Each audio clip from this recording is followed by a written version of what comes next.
Three. Hello, what's this week's Devon the Detail podcast? I'm Rob Parkinson. We're here talking all things at Salford. Red Devils joining the show this week. As ever, got Paul Whiteside. How was your last 2 weeks been, Paul? Been a while since we've done a podcast. Yeah, been all right. I know, busy at work and things like that, but yeah, I watched the Challenge Cup semi-finals last week and really enjoyed them. And as we speak now, I've just got the Huddersfield and Wigan game on tonight, just keeping my eye on that. And yeah, enjoyed the matches. Saw a bit of the Women's Cup final as well. Saints come back to beat Leeds. So yeah, I kept ticking over with the rugby and that. And I sometimes enjoy it when we get a weekend off because it can be quite hectic when Salford are playing. So yeah, last weekend I just chilled out. Had a drink or two on. Well, I didn't. I was driving. Ellen had a drink or two Saturday. We went to a 40th birthday party and another one. This wasn't a surprise one though. So yeah. Been okay, mate. How's yourself? Yeah, good. Not been up too much really, to be fair. Did the garden today, cut the grass, did the bushes with my dad. So it's coming into summer when you start to cut your grass and bushes start looking overgrown, Paul. Well, yeah, and from what I've heard, there's a bit of an heat wave on the way and all that they're coming this week. And I mean, I'm working Saturday, so it's usually nice when I'm working. So yeah, and we've got a game this weekend as well on a Sunday, which should be good. Weather looks good for Sunday, so we might get a nice sunny afternoon, down watching Salford and Leeds, which I'm looking forward to. Yeah. Good fun that, and loads to go on this week's show. Look back at all the games that we've missed in the last couple of weeks for Salford. All the big news come at the club. The world of Whiteside's rugby league report by Paul, and we'll preview the game against Leeds. So we'll start with the matches that we've missed. Okay, Paul. So we'll start with Salford's trip to St Helens. Defeated 14 points to 10. Brave performance. Thought the boys put the effort in, and they were unfortunate to get beat. Yeah, it was a great performance. I mean, considering the players that we had missing, really, we struggled to name a squad. I think Paul Rowley only named 20 players, didn't he? And I'm not taking anything away from the guys who played, but there's an awful lot of sort of guys who would have been, fully fit that have played. So I think a lot of us were fearing the worst. The bookies had us about 24-point start, didn't they, on the coupon? So I went there thinking perhaps it's damage limitations. But what a performance from the lads who played. I mean, St Helens brought all their players back at a full strength side out, and we absolutely rocked them. I thought, gave him so much trouble on the night, and it was like a playoff match. It was a real intense game, and yeah, the players were absolutely outstanding in attack and defence. And to be honest, I thought they were pretty unlucky not to get something out of the game. I think they deserved at least a draw out of that game, as they did in the Wigan game. But unfortunately, it was a great tackle from. Was it who was it now? Morgan Knowles who charged back, wasn't it, and come up with that fantastic tackle on Chris Atkins that sort of robbed us of it would have gone to a draw there, really, wouldn't it? And Atkins would have been kicking to win the game. So great performance, but it's one of those you come away from it thinking played really well at Wigan, but the league table doesn't lie, does it? You don't get anything for playing well, so we need to put that right this weekend. But everybody who was there, I think, was really proud of the effort of the players. Yeah, I thought obviously Chris Atkins set off. Then I thought there was only one person I'd want on an interception in the Salford shirt, and it would have been him. And to obviously get hauled down and sort of 5 metres out, heartbreaking really, but kind of shows how far we pushed the top teams. Wigan, St Helens, kind of shows how far that we've come, I think, Paul. And obviously you're a bit of a stato. When we got to the grand final, Paul Rowley was coming as coach consultant. Is that right? Yeah. Right. So I think I remember him back then, and we were week on week going up a level every week, weren't we? And he was there doing his coaching consulting, and we got to a grand final off the back of our team at the time finding new levels every week. We're fast forward to now. Our team, our squad is decimated by injuries. We're managing to field a side, but every week we're playing sort of the top sides, the Wigans and the Saints and the Warringtons, but we're still able to reach the sort of high levels to compete with them. And it kind of shows, I thought, obviously with Ian Watson, got a lot of applaudits to get us to a grand final. But was Paul Rowley the secret working his magic? And it kind of mirrors what's happening now for me. Well, there's only one way of finding out, isn't there? Time will tell this season, won't it? I was thinking the other day, when you think about it, we've played quite a lot of tough away fixtures. We've been to Wigan, we've been to St Helens, we've been to Hull, we've been to Warrington. we're going to have quite a lot of games coming up in the second part of the season, home games, and we've got 2 coming up now. We've got like to Wakefield, they've got to come to Salford, haven't they, as well? And you know, we've got winnable matches there where, I mean, you can't say that in Super League. Every game's tough, but there's games there where we could put a bit of a run together, and you start getting players coming back into the team as well, like Harvey Levette, who's been out for ages, and you get them back. You've got a bit of a stronger side, and he could put a run together. So we'd have to see where that takes us.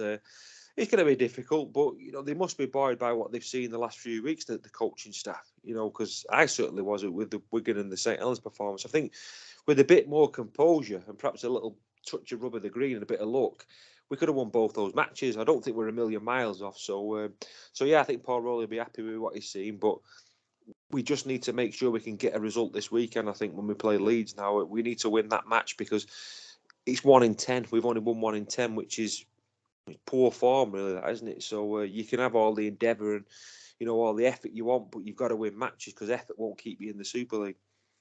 I think it's consistency in it, Paul. Really, that's the thing. You've got to be consistently good, but then obviously when the chance comes, you've got to take it. And it's difficult against a top team because chances don't come very often. But now we're in a stage where we're playing teams around us. If we show the same intensity and the same creativity and the same commitment to the cause, we should come away with points in at least a couple of them games. Yeah, and that's where you've got to be consistent. Consistency is the key word, isn't it, really? Because, we've played games this season, I think the whole KR game, we didn't play that well, did we, when we should have done? And if we'd have been that intense, as he was against St Helens, we'd have probably won that game. I think if we'd have played like that at Warrington, we'd have beat Warrington and the Catalan game at home. So you've got to switch it on every week, haven't you? I mean, we got absolutely walloped at Huddersfield, didn't we? And if we'd have played like we did at Saints, we'd have caused them all sorts of problems. So I think it's finding that level every week, which is that's what separates the top sides from the bottom sides, like Wigan and St Helens. They're consistent at that level every week, aren't they, in their performance, and that's why they pick up the wins, don't they? So it's up to us now to put it to practice, if you like. Yeah, and obviously, we say we won 1 in, was it 10? You said, including the cup game. Yeah, it's 1 in 10. Yeah. So obviously, but when you factor in the fixture list we've had in the last sort of 4-6 weeks, it would have been a tough gig for anyone, really. Yeah, certainly. Yeah, it has been a tough run. I mean, Easter was tough with Warrington and Catalans, and then you come out of the back of that and had 2 away games at St Helens and Wigan. We had a cup game away at Wigan, so that the cup draw wasn't exactly kind to us either, was it? So it has been a tough run. But like 2 home games now is the perfect sort of opportunity to kickstart the season. It's going to be difficult though. Leeds and Castleford are 2 sides who've been improving, haven't they? And their form's been picking up. So I don't think there's any gimme matches in Super League. It's a tough composition. Let's talk about the reserves now. They were in action last week. They drew 34 all at home to Castleford. I went and watched the game. Kind of did a U. Went shopping for milk and came back 6 hours later. So it was a good game, to be fair. Danny Barton's men, tested Castleford all the way. I thought they were very exciting. I thought both teams wanted to throw the ball about. Castleford had, is it Maurice Blair, second row? Oh yeah. He was in action for them, and I think he played Origin, I think, recently as well. So you could tell he was like one of their main players. But I thought our lad stood up to a pressure from him. Lots of promising performances. Johnny Openshaw, the standoff, the hooker, very good round the ruck, causing all kinds of problems for Cass. Jacob Lee, we spoke about Jacob Lee before. The Welsh sort of loose forward. He showed some good touches as well, and also for me, Nathan Taylor and Miles Harrop, we spoke about them before on this podcast. On that left-hand side, were wonderful. Well, it just shows you. I mean, I think Miles Harrop was he was in the squad for the St Helens game. I'm sure he was. So he's on the fringes now. So Paul Rowley must think that he can do a job, or else he wouldn't have had him in there. So that's testament to the work that Danny Barton's doing, and it's great to see that. It's really good to see. So it just shows the benefits of having a reserve team. It really does. I think it's vital, really, to get those lads playing together. And just being attacked by my dog. It's vital to have that going. And it sounded a good game as well. 34 points a piece is, it's an exciting game, isn't it? So was it a good crowd down there as well? There was plenty of people there. Yeah, it was quite a few people there. A lot of Soul fans. It's like one of them. In the old days of the 18, where you used to turn up on a Friday night and you have the usual faces there. There was lots of faces. Salford were up 16-6 with about 10 minutes to go in that first half. Then cast it back and scored 3 tries, and it was a bit seesaw in that second half. We looked like we were going to score and win the game, and then I think we gave away a penalty, which gave them a bit of a platform. And I think the Castleford centre came over and dived over in the corner, and then they missed a kick to tie up at 34 all. But yeah, thought it was a fantastic game. I'd urge anyone to get down to a sort of reserves or a ladies game, because we've got some talent in the ranks now. Yeah, we certainly have, and like I said, it's good to see the reserves, getting that sort of. There's some good young players in there, and there's some players who are not as young as the others. Experienced lads who are on the fringes. So it's good to see that happening, and it's good that Paul Rowley perhaps has got that to pick into, especially when you've got loads and loads of injuries. If these lads can get a bit of experience as well, it's good going forward. But it shows, people in Salford, the public of Salford, that there's a way in there. You don't have to be a superstar signing from Australia. You can work hard, and if you're making progress, you've got a sniff of getting into that first team. So yeah, it's really good news, that. Yeah, let's talk about the ladies now. They were victorious, 2 from 2 in the league. They beat Dewsbury Moor 28 points to 16. Paul, 2 tries from Steph Gray, 1 from Laura Ellison, 1 from Alex Simpson, 3 goals from 5 attempts from Demi Jones. They got into a 16-4 lead at half time, and Dewsbury pegged back to 16 apiece. And then Steph Gray came up with a big play to take the lead back for Salford, and then scored the clincher at the end to see Chris Bates ladies home. Sounded a good game, big comeback from Dewsbury, but it just shows you we've got that experience now, haven't we? And we've played quite a lot of games now, the ladies, haven't they? It's difficult sometimes when a side comes back at you. Normally the momentum changes, doesn't it? But they've hung on in there and taken a game there when a side's come back at them. So all this is good experience going forward, in the league now. So games are coming thick and fast, aren't they? It's good to see that they can come back in a game, as well as taking a lead, but they can come back and win a game like that as well. Yeah, I spoke to Chris Bates after the game this week. I have to say, Devils ladies coach Chris Bates. Welcome to the show, Chris. Morning, Rob. You're nice to be on again. And you've dragged me on video as well. You've been trying that for ages, but I've no excuses today, have I? Yeah, it's good to get you on the old Wi-Fi rather than walking around the field, Chris. Makes a difference having to dodge them satellites coming over and breaking up the signal. No, you're right. I mean, normally I'm walking around the field, aren't I? I normally do this when when I take my stepson to play football. So I normally end up mooching around the field, but not today. You've got me. Good. So let's talk about the victory at weekend against Dewsbury Moor. Great result for your ladies. Yeah, brilliant, Rob. I thought we made it really hard for ourselves. I thought we went away from some of our non-negotiables, so we saw plenty of kind of not putting a third body into contact and kind of helping us win the collision, and that impacted on our line speed. And then equally we had to bounce the team around a little bit. So we had Lucy going for training and trials with Ireland RL, which is fantastic for her. Delighted for her. We had Ness, who unfortunately was in a bit of a bump in the car, and she's a bit stiff and a bit sore, and but she's fine.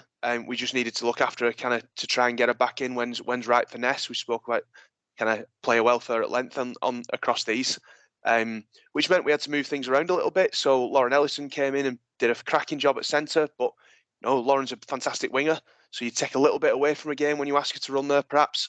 Steph slotted at fullback again, did really well, tons of heart, tons of desire. But Lucy's our starting one. So Steph's relatively inexperienced in that position.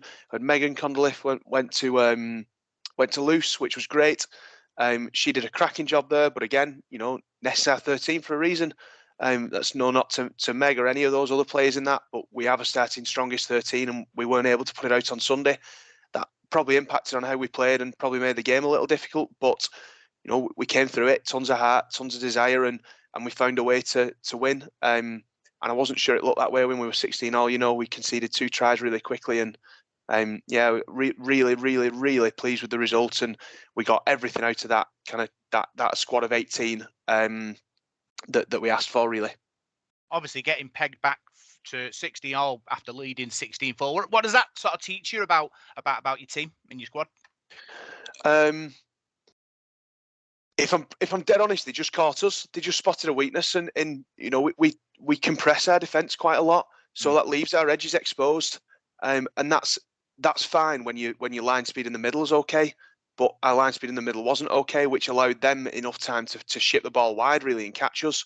And so they scored two quick tries out of it. And when we came together under the sticks, I kind of put it to them that there's kind of two ways this goes. You know, we could concede a third very quickly. We've talked about that before, to be fair, because they're on a bit of a roll and the tails are up and it's their purple patch in the game. Or we could group together and we could show a bit of pride in the shirt. And I was convinced that if we lifted our line speed and went back to doing what we do well, that they wouldn't find that again. And they didn't. And it, you know, I was really proud of how they reacted to that, because there are, you know, I've played in plenty of sides that would have folded then, and equally we've all seen plenty of sides where you think they're on a bit of a roll and we don't know how to stop that roll. Well, clearly our girls do. So yeah, it was tough to watch, but we believed on the sideline that they could fix it if they did the right things, and they went and did the right things. So I suppose that makes us right. Yeah, obviously, sort of big moments in big games. At 16-all, Steph Gray comes up with a try to turn the game. Yeah, and do you know what a try it was, right? So nothing. She didn't beat 13 players. She didn't, you know, it didn't chip over and regather or anything like that. It was about kind of a bit of heart and a bit of being prepared to take the game by the scruff of the neck. And I can't speak highly enough of her, Rob. Her attitude's incredible. So we flogged them about 3 weeks ago, and with about 5 minutes to go in that session, she kind of broke down and said, "Oh, by the way, I've got a kidney infection." I just put you through. You never told me. I just put you through 55 minutes of hell, really, and you've done all of it and won some of it, and you tell me you've got a kidney infection. Wow. It just tells you everything you need to know about Steph. She's got all the skills and you know, mentally and with her heart, she's got it. So to tell you kind of how that try came about, fifth tackle, we're about 10 metres out, and she ends up with a ball, and I don't think she expected to. Just ends up, I think she was at +1 from the ruck. So kind of goes through hands, someone gives it Steph, and she went, "I'm just going to run dead hard." And they were expecting a kick. I think we were expecting them to kick. And she just put her head down and ploughed over near the posts and caught him out.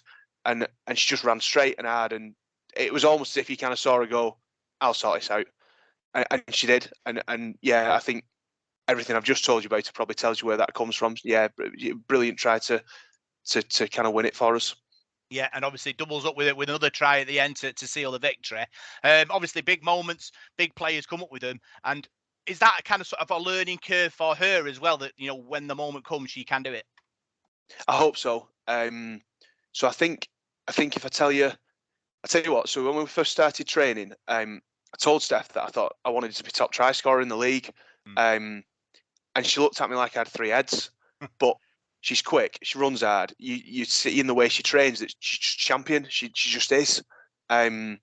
So I think that's absolutely an achievable aim for her, and I think she's starting to believe us now.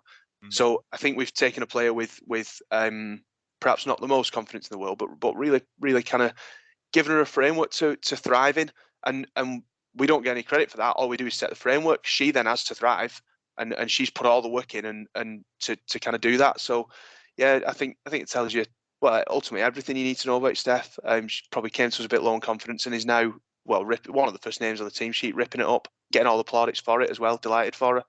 Who else stood out for you in the Dewsbury Moor win? Taz at 9 ran a blood to water. Lobby ran a blood to water. We put a lot on Taz, you know. So our line speed in the middle I've already talked about. We'd actually asked her, because we knew she was going to have to do 80 at 9, we'd asked her to defend wider.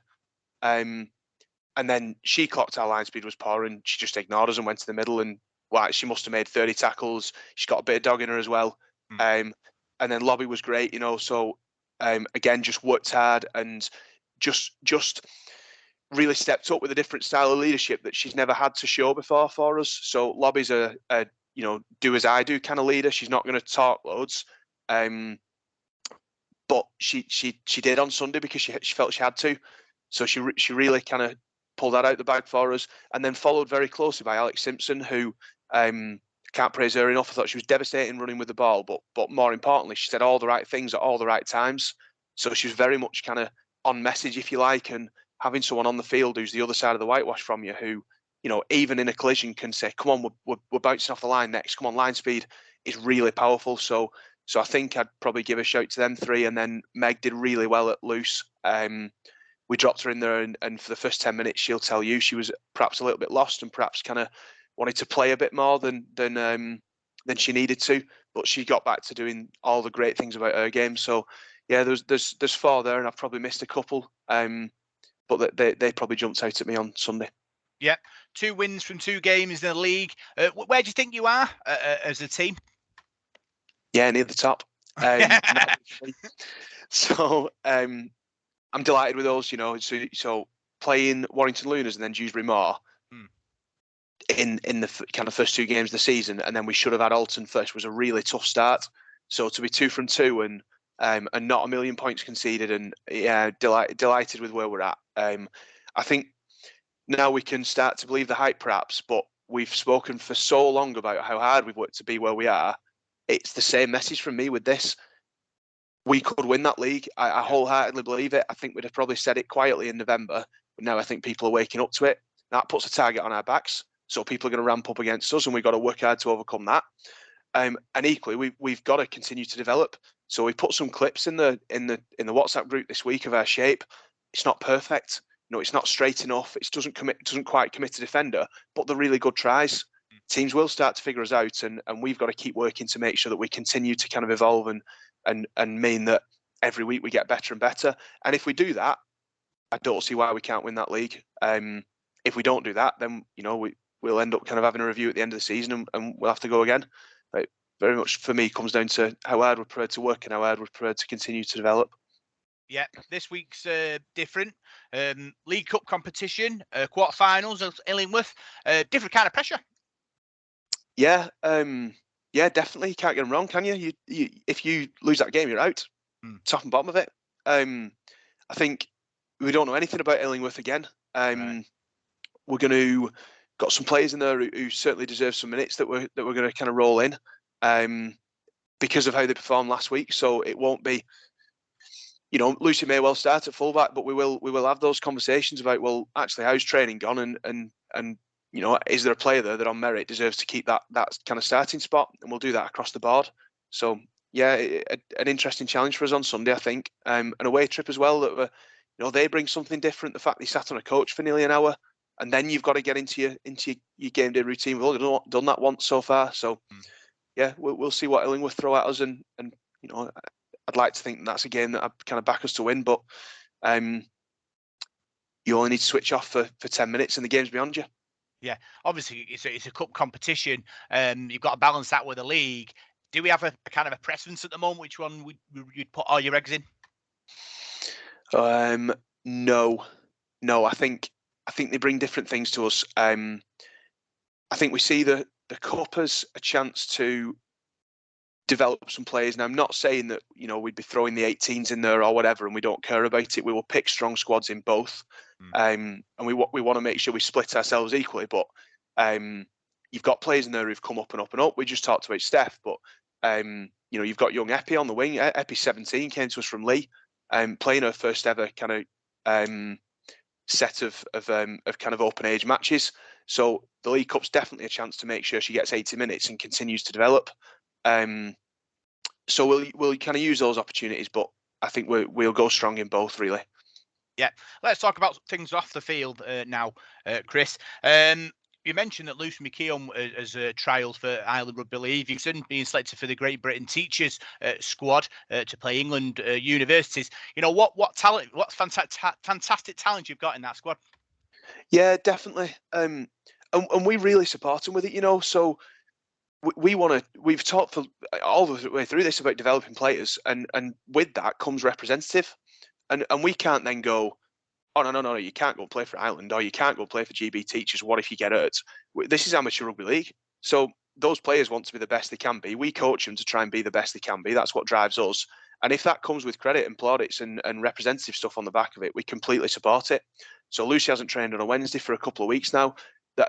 We're not sat in the background kind of falling out with anybody or thinking, do we drop her or any of that. We know where she is. She's committed to us, and she's going into an environment that will help her become a better player, and we wholeheartedly support that. So when Lucy kind of rang us to say, look, there's like 3 or 4 Wednesdays where I'll end up missing, and even I won't be available for Dewsbury. Fine, it's not even a question. Get over to Ireland, get everything you can out of it, and come back the best rugby league player you can be. And it's great for them. Alex with GB Teachers, she came into our squad on trial with that, no problem. We've another girl on trial, Brogan, a 9 who's coming over with even rugby union representatives. She's playing county. She can't make tonight. That won't negatively impact on her trial. We've got to support these players with that. I think they deserve it.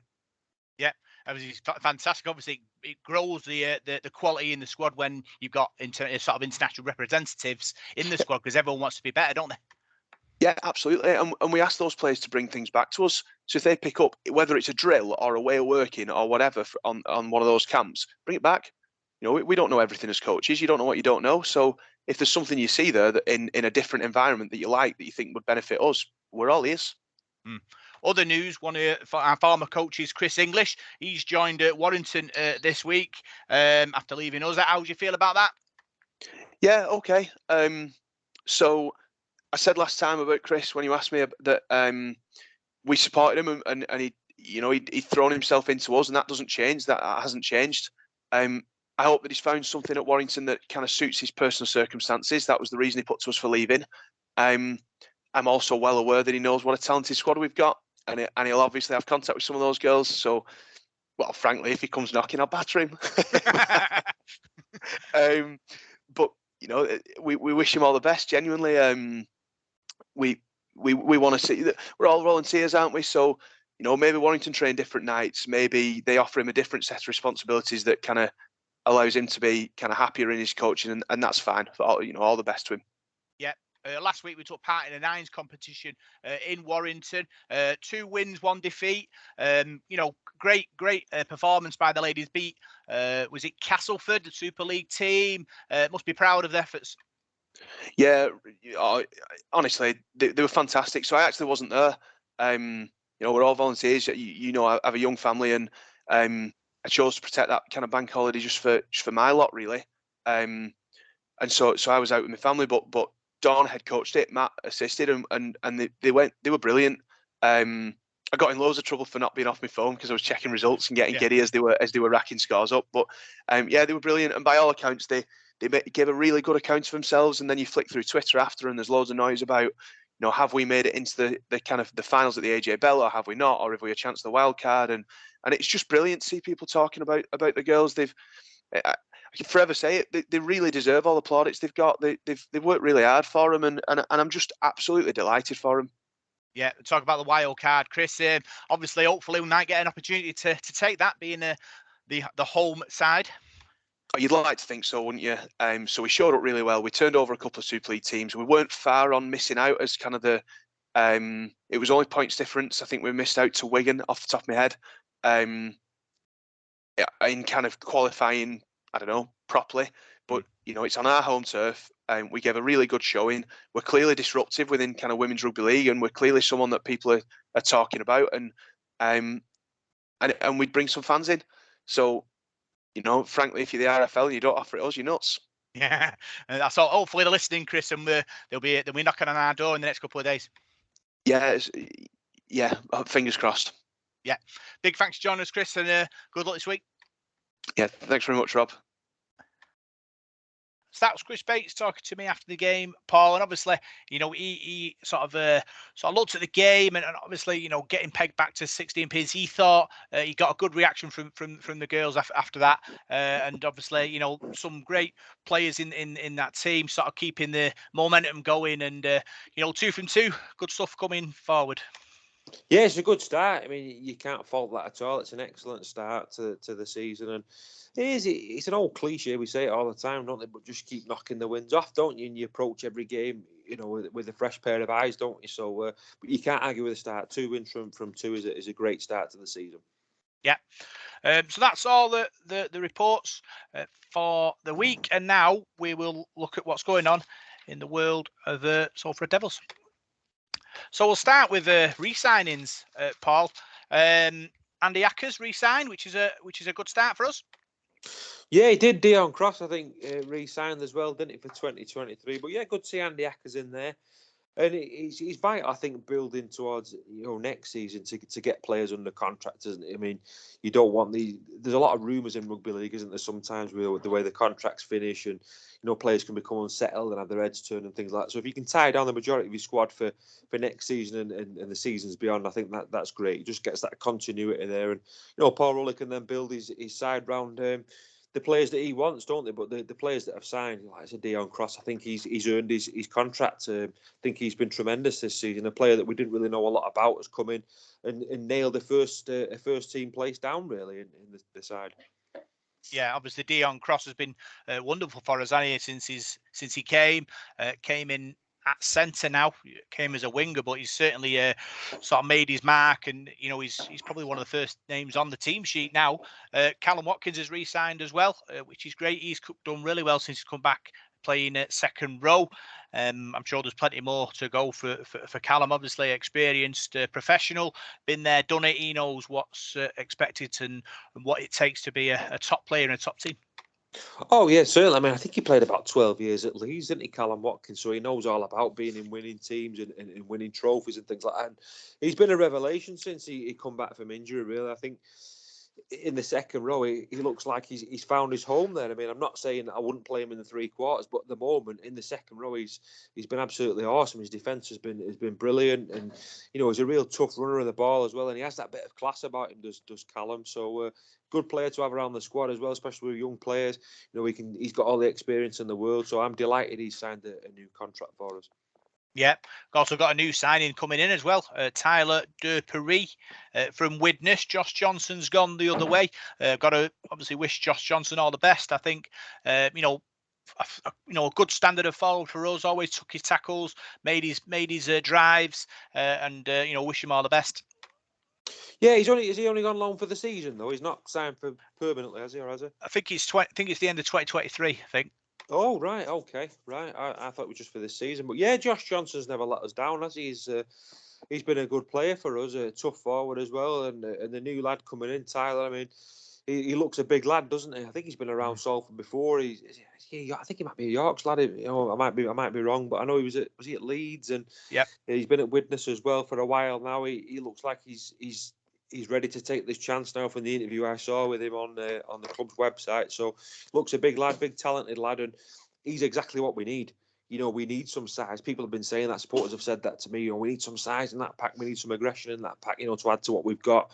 And, he could be the answer there. So, and especially at the moment with us having so many injuries, there's a fair chance that he's going to get thrown straight in. And, as a young player, I think that's what you want. You want to be thrown into the fire there, don't you? Show Paul Rowley and Kurt Haggerty, Danny Orr what you can do. So, I bet he's relishing his challenge in front of him now.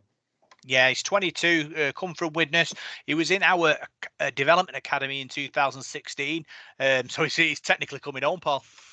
Yeah, well, I thought I recognised his name, and then I read something that he was at Salford, and I'm sure I recognised that. So yeah, there's been a few players like that, hasn't there, who've sort of come back, and it just shows you, doesn't it, the vital. It's vital to have an academy. It's vital to have a player pathway. As soon as you get rid of that, you're behind the eight ball and chasing other teams, aren't you? I mean, I've just got the Wigan Huddersfield game, as I said before. The amount of youngsters there, Wigan youngsters are playing tonight. The amount of players they've brought through over the last 4 or 5 years. Their club, same with St Helens. You see it every week, don't you? The players that come through there. So it's vital to have that in place. Yeah, I've watched some highlights of his on YouTube, and he is a unit. A lot of people would say, "Oh, our forwards aren't big enough." He's half the problem solved to me, Paul. Obviously, he's a young kid, still developing. But if Paul Rowley can mould him into a nasty prop, we've got one on our hands there. A big nasty middle, as they say. Yeah. He sounds like he's about the size of 2 forwards. So we've got a good start there, haven't we? Especially with Callum in the pack as well. And one player who I've been impressed with the last couple of weeks has been Jack Ormonroyd as well. I think he's been great for us and found a new lease of life. I think with Jack, he just needed that bit of confidence, but his aggression and the way he ran and the way he tackled against St Helens, he looked a real handful. So I'm hoping he can take that into this game against Leeds, his former club at the weekend. Yeah. Other news, ladies were in nines competition at Warrington last week. 1-2, lost 1, beat Castleford, who were a Super League side, beat Overton, but then lost to Huddersfield in the sort of the final playoff game. So missed out as an automatic place for the finals day, which is the AJ Bell. But there is a wild card entry to be selected yet. So you're hoping Chris Bates ladies will be a shoe-in for that. I think Chris Bates says they was only behind Wigan in the points difference. So you're hoping that we're going to be in with a shout for this wildcard.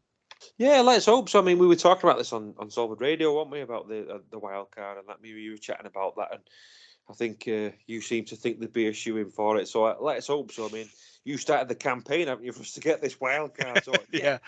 I think it'd be great if they did. I think it'd be an opportunity missed if we didn't. An opportunity missed for rugby league, really, because the good news story of women's rugby league, well, one of them has been Salford ladies. So especially being at the AJ Bell, I think it'd add to the atmosphere, and you'd probably get a lot of Salford supporters turning up as well with it being there. So we'll have to watch the space, and hopefully we'll get that wild card, because to win the 2 matches out of the 3 on that day of the nines was a really good effort, I thought.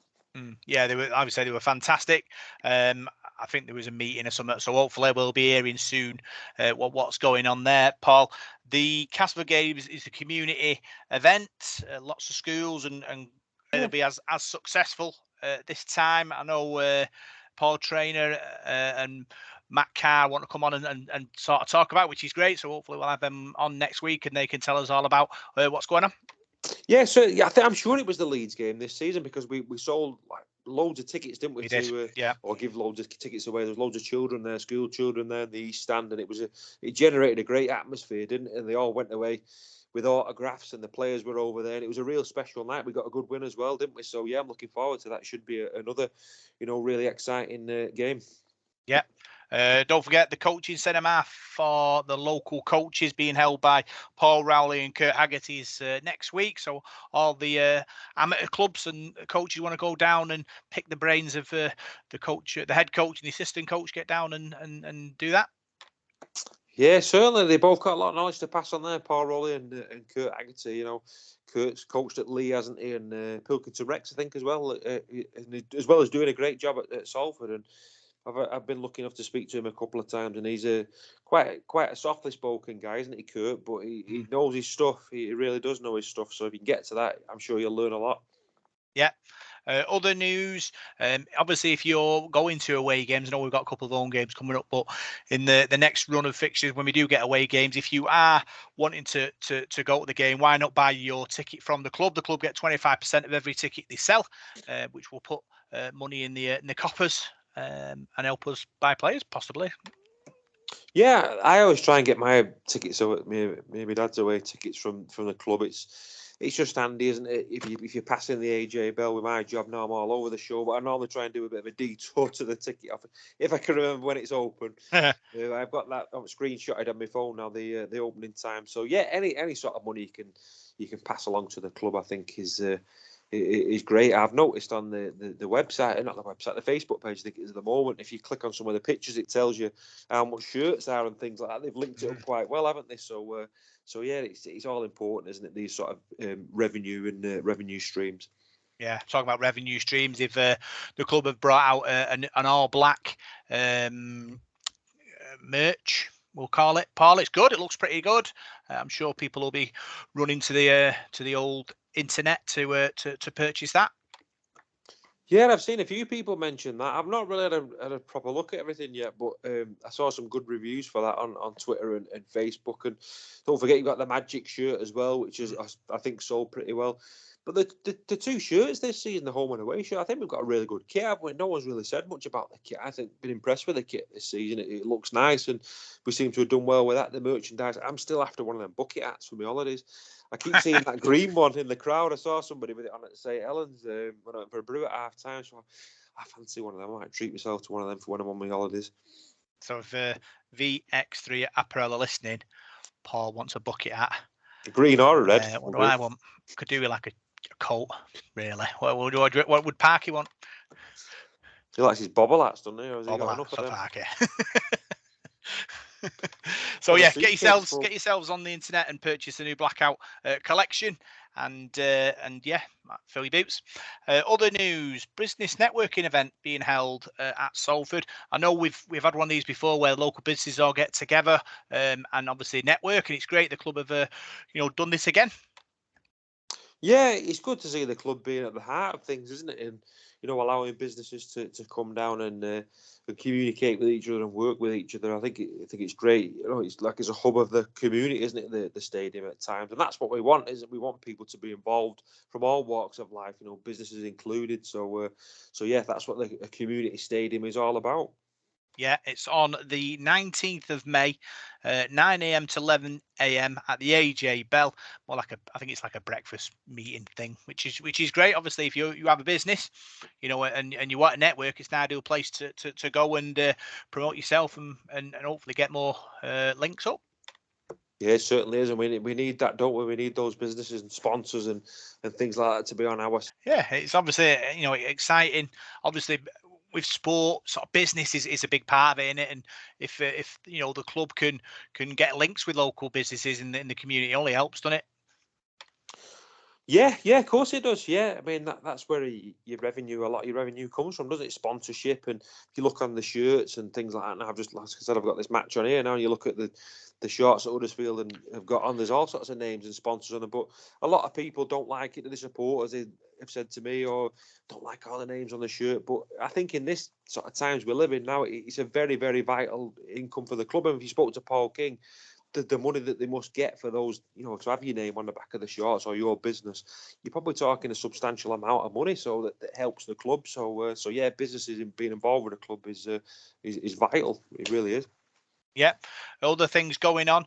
31st of May, Lance Todd Trophy Dinner. Paul, you've been to a couple of these. They're always great events. Oh, they certainly are. They're great. I'd love to go to this one, but I'm just going to have to see how things are at work and where I'm working and what have you. But it's a great night. The Marriott's a lovely hotel, and there's a fair chance that Watto could be there. If I don't know whether he's going or not, but if Huddersfield win, he'd probably be there, won't he? And there's a fair chance a Salford player could win it. An ex-Salford player could win the Lance Todd. There's plenty of them in the Huddersfield team, isn't there? So yeah, it is a good night. You get a lot of stars there. A lot of ex-players and ex-winners. I mean, Malcolm Reilly was there when I went, and Brian Lockwood, and one or two others. And these are big names in rugby league, and just be sat on the next table to them, it's for a rugby league geek like me, it's a bit fascinating. So yeah, if you get a chance to go, there's always a good comedian on, and you get to hear some great rugby league stories. So I'd recommend it, highly recommend it. Yeah, 31st of May, Worsley Marriott. Dave Woods and Adrian Marley are hosting it. Awards, music, comedy. Night Levels is going to be there, the 2021 winner. Tickets are £60. If you want a table of 10, it's £600 with drinks on arrival. If you interested, obviously want to enjoy the night, contact john.blackburn at salfordcc.ac.uk or ring him on 077 627 32790. Hopefully they'll get a good turnout there and it'll be a cracking night. Other news: Wigan game has now moved to a Friday night, Paul. Obviously with Sky, a bit disappointing because you think you get a bigger crowd on a Sunday, but it'll still be a good night. It works both ways, doesn't it? I've heard that argument before. You get a lot of people whose kids play rugby in amateur clubs saying they don't like the Sundays because the kids are playing in the morning. So then you get Friday night. I suppose you're off school the next day, aren't you, for the youngsters and whatever, and it's lighter nights now. So to be honest, it don't really bother me too much. And if I'm personally speaking, I can probably get there from work on a Friday. I just usually try and plan my work so I can get there. So it's not too bad. It's not too bad, but I understand where people are coming from. I do, because they do tend to get moved pretty quickly, and then you get people who say, "Well, Sky call the shots, don't they?" And which they do. They put a lot of money in, don't they, and what have you. So it's difficult. It's just frustrating. I think I've read a few stories on Facebook. I think where people have booked hotels and booked train. If you don't live in Salford or you live down south or whatever, and you're working, it must be frustrating that. But it's the world we live in, really, isn't it? With the way Sky dictate with the games they have on the telly. Yeah, two of our players were involved in representative games this week, Paul. Nathan Taylor, he played for England Uni, and Alex Simpson, she played for Great Britain Teachers this week. So both, representing, Salford on the big stage. Yeah, certainly. It's great. Another great story for us, isn't it? The way people are being recognised now. We're getting a lot of publicity, and that's what happens when you get, more teams at the club. Reserve team there, ladies team, and disability teams and things like that. So there's a lot more people representing the club now. So and we're getting the good publicity for it, as I say. So it's good news stories to see. Yeah, talking about the learning disabilities team, they're in a festival in Hull on Saturday. Heather Robinson, going up there with a crew and hopefully sort of playing some good rugby. Yeah, I know they're really enjoying it, and there's one of the lads who plays. He works with. Well, my dad drives him at his job to his day centre and things like that. So he's been speaking to my dad about it, and he's absolutely buzzing when he sees him on a Monday when he's played. And that. My dad says it's just great to see, the twinkle in his eye when he's telling me about playing and that. So and he's representing Salford. So it's a great story. That, and I think that's been another good news story of the season. The amount of people who've been involved with that, and it's only going to grow as well, isn't it? So brilliant. Yeah, so that's all the news, Paul, and now we'll see what's going on in the world of rugby league with Whiteside's World of Rugby League report. Here is this week's Devil in the Detail amateur report and life outside rugby league. We'll mix it up a bit this week. We'll start off with the North West Men's League. On Saturday the 7th of May 2022, it was a trophy. Walney Central 22, Salford City Roosters 28. In Division 1, Folly Lane 18, Haresfinch 20. Lee Minor Rangers A 38, Bury Broncos 0. In Division 2, there was a couple of fixtures, but there were no results for Hindpool Tigers against Cadishead Rhinos, Pilkington Rex 8 against Westthornton Lions as well. A couple of postponements in there also. In Division 3, Woolston Rovers A 42, Rochdale Mayfield A 14. In Division 4, South and East, Burton Woodbridge 20, Higginshaws 16, Langwither Reds 18, Waterhead Warriors A 10, Oldham St Anne's A 12, Clockface Miners A 28. And in Division 5, Tameside Knights were beaten at home to Ashton Bears A by 56 points to 0. On Saturday the 14th of May, Division 1, these are the fixtures. Folly Lane are at home to Lee Minor Rangers A. Division 2, Salford City Roosters entertain Pilkington Rex A. Westhorton Lions are at home to Walney Central. In Division 3, Rochdale Mayfield A are at home to Thatto Heath Crusaders B.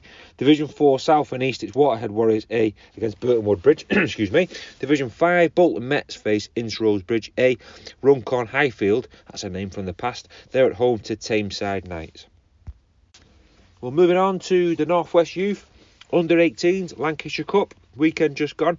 Ince Bridge 26, Waterhead Warriors 16. Moving back towards the Under 16s Lancashire Cup, Ashton Bears 28, Waterhead Warriors 14, Folly Lane 22, Saddleworth 32, Halton Farnworth Hornets 52, Trafford Raiders 0. In the North West Plate Under 16s, Hindley 68, Salford City Roosters 6, Westhorton Lions 14, Rochdale Mayfield 20. The fixtures for Sunday the 15th of May in the Under 18s, Saddleworth Rangers are at home to Lee Minor Rangers, Waterhead Warriors face Halton Farnworth Hornets. That's in the Premier Division. Division 1 of the Under 18s, Crossfields are at home to Salford City Roosters. In the Under 16s, Division 1, Folly Lane are at home to Rochdale Mayfield. Westhorton Lions play South Trafford Raiders. Division 2, Salford City Roosters are at home to Waterhead Warriors, and Saddleworth Rangers face Dalton. Well, there's 4 fixtures in the National Conference Leagues involving our local sides. I thought we were going to get full house this week and 4 wins, but we didn't. Rochdale Mayfield, they beat Cyril by 19 points to 18 in the Premier Division. Saddleworth Rangers beat Milford 38-16 in Division 1. In Division 3, Shawcross Sharks 22, Oldham St Anne's 10, and Waterhead Warriors had a big win. They thumped Eastmoor Dragons by 76 points to 6. The fixtures for this week in the National Conference League. In the Premier Division, it's Thatto Heath Crusaders against Rochdale Mayfield. That'll be a tough trip for Mayfield. Division 1, Kells face Saddleworth Rangers. And in Division 3, Lee East are at home to Waterhead Warriors, and Oldham St Anne's faced East Leeds. So in the leagues at the moment, Rochdale Mayfield mid-table. They've won 4 from their 9 fixtures so far. Saddleworth Rangers are currently 3rd bottom in Division 1 with 2 wins from 8. In Division 3, Waterhead Warriors are doing really well, along with Oldham St Anne's. They're both 3rd and 4th, respectively, with 5 wins and 4 defeats so far. So both those sides doing well. They'll be pushing towards promotion to that Division 2.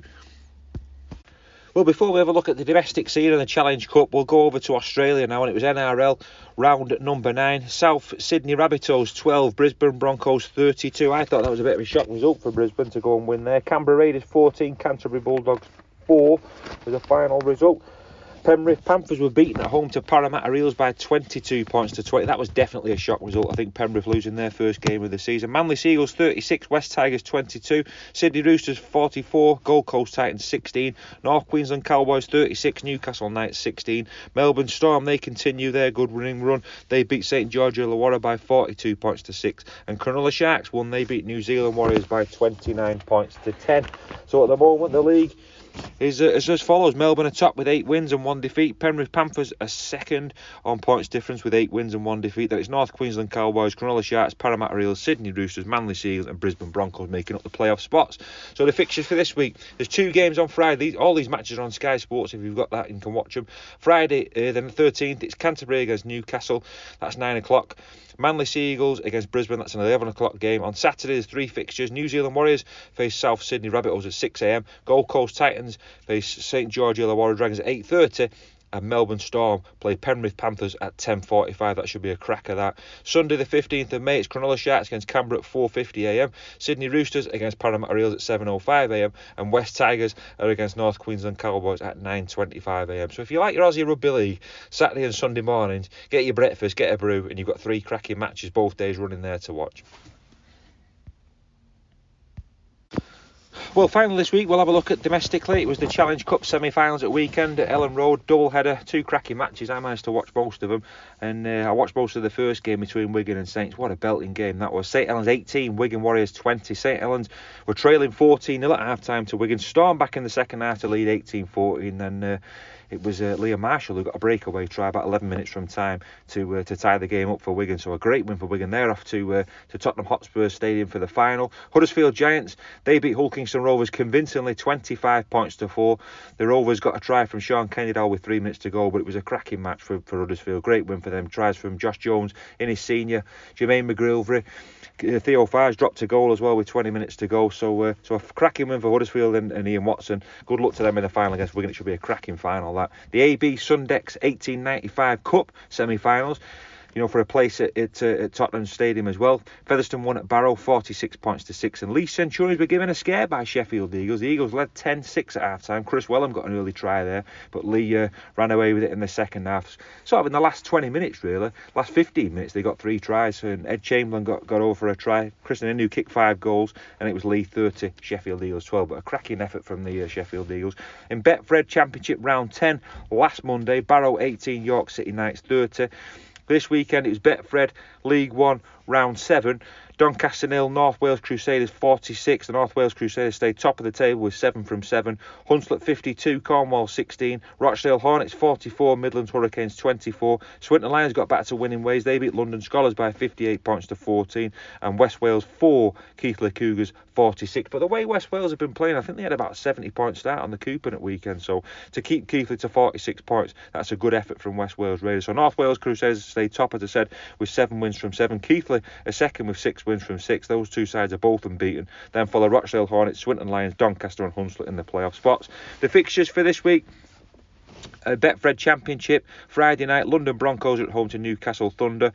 On Saturday, Betfred League 1, it's London Scholars against Doncaster, North Wales Crusaders against Oldham is a tea-time kick-off. The Betfred Championship on Sunday, Barrow face Workington in a Cumbria derby. Bradford are at home to York City Knights. Dewsbury face Featherstone. Halifax Panthers against Sheffield Eagles. Widnes Vikings against Whitehaven. And there's a couple of fixtures, 3 fixtures in fact, in Betfred League 1 on Sunday. Cornwall against West Wales Raiders. Hunslet against Swinton. And Keighley Cougars against Rochdale Hornets. A week. Next Monday, the 16th, there's a match as well. That's on Premier Sports between Batley Bulldogs and Leeds Centurions. That's a 7:45 kickoff on May the 16th. That's all I've got for you this week. We've been going there for nearly 8 minutes, so a bit of a marathon one this week. Take care, have a good week, and I shall see you on Sunday for Salford against Leeds. So that was your report, Paul, on what's going on in the world of rugby league, and now we'll look forward to the matches being played this weekend. So we'll start, Paul, with the reserves. They're away at St Helens this weekend. It's going to be obviously a tough contest. Saints are a good side. Tough place to go. We never win there, do we, Rob? It's No. 42 years since we won in that town. So, yeah, it'd be great to see the reserves get a result there. But But yeah, it'll be tough. It'll be tough. You know, St Helens have got quality, haven't they, right through their side. But these are the tests that you want now. Those reserve players will be looking for a test, won't they? And you know, like I said, Jack Stevens, who's been getting rave reviews in there, perfect for him to test himself against some good players from St Helens. So wish them all the best, and hopefully they can come away with a good result. Yep. Ladies are in League Cup action. They're away at Illingworth on Sunday. It'll be a big game. Obviously, we spoke to Chris Bates about it on the previous podcast. If you want to listen to it, he'll give you sort of a preview on what's going on there. And, you know, it'll be a tough contest. Obviously, you know, it's quarter final. Anything can happen. If you win that, you're in a semi. And then it's, you know, and you only want to play from the final then. That's it, yeah. Another big game. They come in thick and fast out of these matches now, and big tests. You know, another big test against quite an established club in Illingworth. You know, a lot of tradition there in that part of the world. So another big game. But you're just going to keep taking these games one at a time. As you said, get through this one semi-final. But I'm sure the players, coaching staff, Chris Bates won't be thinking about that semi-final. You've got to get through this game first, and it's not going to be easy. It's not going to be easy at all at the weekend. So fingers crossed we can get through and get into that semi-final. And then who knows?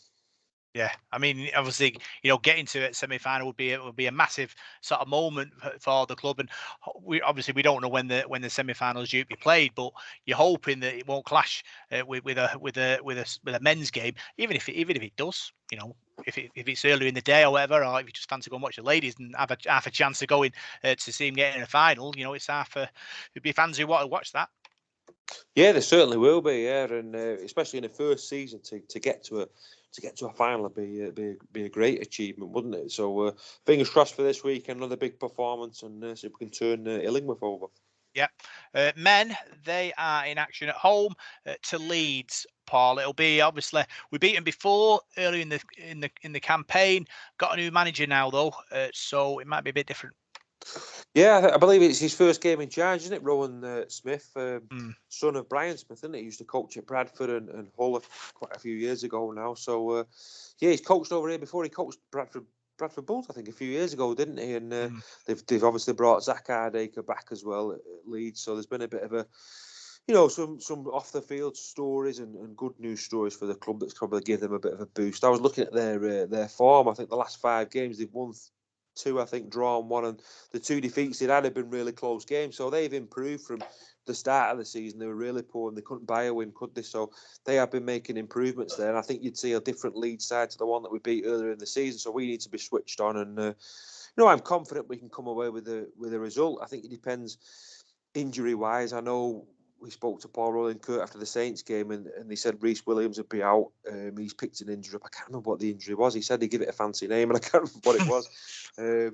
Alex Gerrard, I think, is out as well. So hopefully we've got some players that are on the way back, and we can pick a decent side to play Leeds. It's a perfect opportunity to, you know, against Leeds and Cast now to really kickstart the season. We're desperate for some points, aren't we? So I'm hoping we can turn Leeds over. Yeah, I've had 2 weeks off. A week off, Paul. So it's kind of gives us a chance to rest a few players and you know recover a few injuries, and you're hoping after that bit of a rest we'll be fired up, ready to beat Leeds on Sunday. Well, yeah, I mean, just thinking back to that Saints game there, it was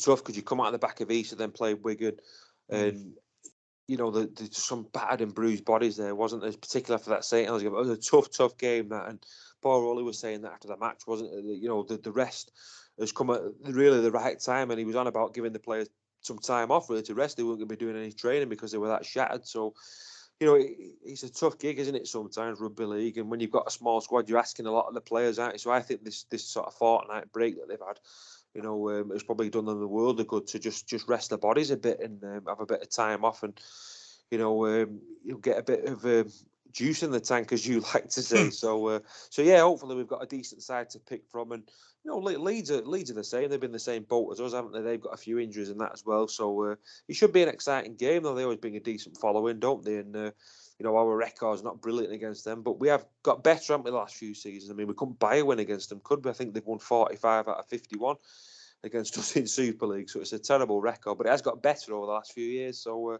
looking forward to it. I think it should be a good game on the weekend, and you know, who knows whether Zach Hardacre is going to play. I know he's made positive sort of return from the seizure that he had or something. They were saying, didn't they? So he'll be a big plus for them as well. So it should be a good game. Yeah, who'd you look out for as being the danger men? I'm thinking Liam Sutcliffe. I'm thinking Cruz Leeming. Yeah, Leeming's always good, isn't he? And the other hooker as well, Dwyer. I think he's always quick around the rope. But Cruz Leeming's a very, very key player for Leeds. Richie Myler, if he's fit, I heard that he could possibly play because I know he's been out injured for a while. He always seems to play well against Salford and always seems to score. Matt Pryor, I think, suspended. Matt Pryor's a big forward for them. Makes a lot of yards, real grafter in the pack. I like him. I think he's a real unsung hero, but I think he's suspended, so that's a bit of a bonus for us. I'm also looking for the Salford ex-Leeds players and the Salford teams play well. King Vuniyawa had a great game against Leeds, didn't he, earlier in the season, and Jack Ormonroyd as well, ex-Leeds player. You'd be hoping they're going to be fired up for this game and showing their old club what they're missing. So yeah. They've got some good players, Leeds, haven't they? Hardaker's a good player if he plays, but obviously he's been away for a while, hasn't he? So he's coming back into a new system. Then it could take him a bit of time to adjust. But this is a game that could go either way. I think it's going to be a tight one to call. Yeah, and obviously first home game in a month, Paul. Obviously, a lot of fans obviously waiting to see the Reds at home again. It'll hopefully be a good atmosphere, and we'll come away with it. Yeah, I'm sorry, mate. I'm just sliding down the couch. Yeah, move on the floor. Slightly this way. Move slightly to your right. Otherwise, your head's going to be out the shot. There we go. There we go. I'm back on. I'm falling off the couch. Yeah, it's been a while. I mean, I've said this before. I don't understand why we can't play home and away. But I've noticed, I think Wigan Warriors, they've got about 7 away games on the bounce now. Do they have? I think a lot of the ones who share with football teams have the pitches reseeded, don't they, stuff like that in the summer. So that's how it must work. But it seems like ages since we last played a home game. So it'd be good to get back there at the AJ Bell. Good weather on a Sunday as well, and hopefully there'll be a big crowd there. People haven't been for a few weeks, and we played well at St Helens. So looking forward to it. It should be a good afternoon. Yeah. Give us your score prediction, Paul. What did I put? I can't remember what I put this week. I think I went for a close one again. I'll have to make this one up. I can't remember what I put in my League Express. I'll go Salford 30, Leeds 16. Is there a story behind that? No. Can see old score again. Back to scoring ways. Okay. So I'm going to go Salford to win. I'm going to go Salford 40, Leeds 6, Brodie Croft with a hat-trick. Be nice, that. He played well against St Helens, didn't he, Brodie Croft? Yeah. I thought he played really well in that game. They struggled to deal with him, Saints, didn't they? So we can do that to Leeds. I mean, I don't think Leeds' defence is as good as Saints, so we cause them all sorts of problems. I mean, you look at Saints' defence, I think they're averaging like 10 points a game, aren't they, conceding, which is awesome. But we gave them all sorts of problems. We can do that to Leeds. I think we can score points against them. Makes you think, though. Let's say we don't know whether Marks needs fit or not because the club haven't put out the 21-man team yet, squad yet. But if he is fit, do you stick or do you twist? I'd stick. Well, Paul Rowley told us after the Saints game that he won't be fit till the Cas game, didn't he? He said he'd be definitely back for the Cas game, but whether something's changed in the last fortnight, he could have done, I suppose, couldn't it? But no, I don't think I'd change it. I think Brodie Croft and Atkins seem to work well together. And for me, Croft has taken on the free rein, if you like, hasn't he, since Sneed's not been there and been the main man. And I think that's the sort of game Brodie Croft wants to play. I think he wants to be the main guy. So I don't know. It's a difficult one, Matt. He's a quality player, quality goal kicker, but do you stick? I would. I'd keep it the same and give them a chance in a home match and see how they go this week. Yeah. So that's the end of this week's podcast, Paul. A quickie, but a goodie. Yeah, let's hope so. Yeah, we missed one last week, didn't we? So I know it's been nice to get back on and looking forward to the weekend and looking forward to a home game as well. I'm excited for that. So hopefully we get Parky on with us next week. I mean, he's knee deep in wallpaper, isn't he? Yeah. And what have you at the moment? He's struggling a bit, the lad. Yeah, if anyone sees him walking around B&Q, thoughts and prayers. I think that's what he needs. So that's the end of this week's podcast. Big thanks for tuning in to this week's show. I'm Brad Parkinson. You can find us on Facebook, Devil the Detail SRD. You can find us on Twitter at DITDSRD. And you can find us on SoundCloud, iTunes, Radio Contact, Spotify, and YouTube. See you soon.